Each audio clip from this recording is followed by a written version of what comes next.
എല്ലാവർക്കും നമസ്കാരം. ഇന്ന് ഡിസംബർ 3, വേൾഡ് ഡിസബിലിറ്റി ഡേ. നമ്മുടെ രാജ്യം ഇൻഡിപെൻഡൻ്റ് ആയിട്ട് 79 വർഷമായി.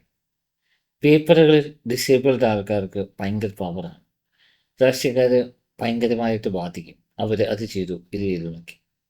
പക്ഷേ ഈ 79 വർഷം കഴിഞ്ഞിട്ട് നമ്മുടെ രാജ്യം എല്ലാവർക്കും ഇൻഡിപെൻഡൻ്റ് ആയിട്ട് ആക്സസ് ചെയ്യാൻ പറ്റും.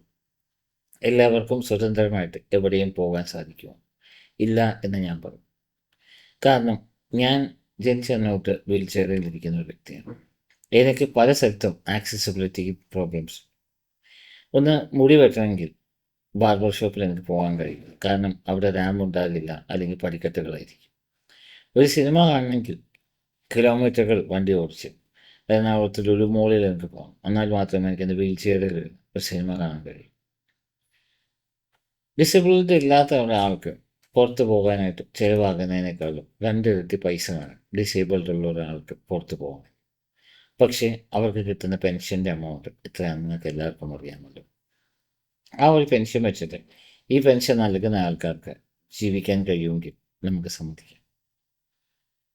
നമ്മുടെ രാജ്യത്തിൽ നമുക്ക് എല്ലായിടത്തും സഞ്ചരിക്കാനും എല്ലായിടത്തും പോകാനും കഴിയും. നമ്മൾ മറ്റ് രാജ്യങ്ങൾ നോക്കിക്കഴിഞ്ഞാൽ ടാക്സികളിൽ റാമ്പുണ്ട്, ആൾക്കാർക്ക് കയറാൻ കഴിയും. പബ്ലിക് ട്രാൻസ്പോർട്ടേഷനിൽ റാമ്പുണ്ട്, കയറാൻ കഴിയും. ബസ്സായാലും ട്രെയിൻ ആയാലും ഒക്കെ.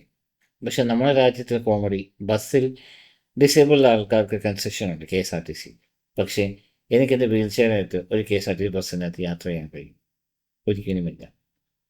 ട്രെയിനിൽ ഡിസേബിൾഡ് കമ്പാർട്ട്മെൻറ്റ് തന്നെ സെറ്റാക്കിയിട്ടുണ്ട്. പക്ഷേ ആ കമ്പാർട്ട്മെൻറ്റിനകത്ത് ഡിസേബിൾഡ് ആൾക്കാരെക്കാളും കൂടുതൽ ഡിസബിലിറ്റി ഇല്ലാത്ത ആൾക്കാരാണ് യാത്ര ചെയ്യുന്നത്. ഡിസബിലിറ്റി കമ്പാർട്ട്മെൻറ്റിലോട്ട് ഒരു വീൽ ചെയറായിട്ട് ഒരാൾക്ക് കയറാൻ സാധിക്കുമോ? അതൊന്നുമില്ല. നമ്മുടെ രാജ്യത്തിൽ ഒരുപാട് നല്ല കാര്യങ്ങൾ സംഭവിക്കുന്നുണ്ട്.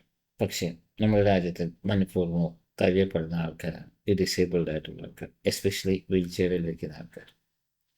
അവർ വീൽ ചെയറിലായി പോയി എന്ന് കരുതി അവരുടെ ഉള്ളിൽ സ്വപ്നങ്ങളോ ആഗ്രഹങ്ങളോ ഒന്നുമില്ല എന്നില്ല. അവർക്കും മറ്റൊരാൾ സഞ്ചരിക്കുന്ന പോലെ ഇൻഡിപെൻഡൻ്റ് ആയിട്ട് സ്വാതന്ത്ര്യമായിട്ട് പല സ്ഥലങ്ങളിൽ ആക്സസ് ചെയ്യാനും പല കാര്യങ്ങൾ അനുഭവിക്കാനും താല്പര്യമുണ്ട്. ഒരു പാർക്കിൽ പോയിരിക്കാനും, അല്ലെങ്കിൽ സിനിമ കാണാനും, അല്ലെങ്കിൽ സ്വതന്ത്രമായിട്ട് യാത്ര ചെയ്യാനും ഒക്കെ താല്പര്യമുണ്ട്. പക്ഷേ നമ്മുടെ ഈ ആക്സസിബിലിറ്റി കുറവ് കാരണം പല ആൾക്കാരും അതൊന്നും സാധിക്കാതെ സ്വന്തം ആഗ്രഹങ്ങളും സ്വപ്നങ്ങളും മനസ്സിൽ തന്നെ കുഴിച്ചുമൂടി റൂമിൽ ഇരിക്കുകയാണ്. ഇതിനൊക്കെ ഇനിയെങ്കിലും ഒരു മാറ്റം വേണ്ടേ? നമ്മളൊക്കെ ഇപ്പോൾ ഒരു പഞ്ചായത്ത് ഇലക്ഷന് വേണ്ടി റെഡിയായിട്ടിരിക്കുകയാണ്.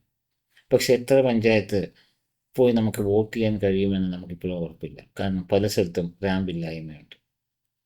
ഇത് തന്നെ വലിയൊരു ചോദ്യമാണ്. കാരണം രാഷ്ട്രീയത്തിലോട്ട് അല്ലെങ്കിൽ ഒരു പഞ്ചായത്തിലേക്ക് വരാനുള്ള ലീഡേഴ്സിനെ കണ്ടെത്താൻ പോലും നമുക്ക് സാധിക്കുന്നില്ല.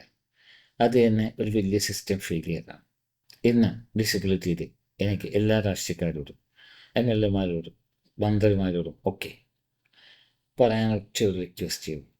ഇനിയെങ്കിലും ഈ രാജ്യം എല്ലാവർക്കും ഒരേപോലെ, എല്ലാവർക്കും ഈക്വലി ആക്സസിബിൾ ആകണം. അതിന് നിങ്ങളൊക്കെ ശ്രമിക്കുക. കാരണം ഈ രാജ്യം എല്ലാവർക്കും കൂടിയാണ്. സ്വാതന്ത്ര്യം എല്ലാവർക്കും ഉള്ളതാണ്. ഈ വീഡിയോ നിങ്ങൾ മാക്സിമം ഷെയർ ചെയ്യുക. കാരണം ഒരു മുറിയിൽ ഒറ്റപ്പെട്ടു പോകുന്നവരുടെ അവസ്ഥ ചിലപ്പോൾ നിങ്ങൾക്കൊന്നും ചിന്തിക്കാൻ പോലും കഴിയാത്തതായിരിക്കും. അതുകൊണ്ട് എല്ലാവർക്കും എല്ലായിടത്തും പോകാൻ കഴിയട്ടെ, ആക്സസ് ചെയ്യാൻ കഴിയട്ടെ.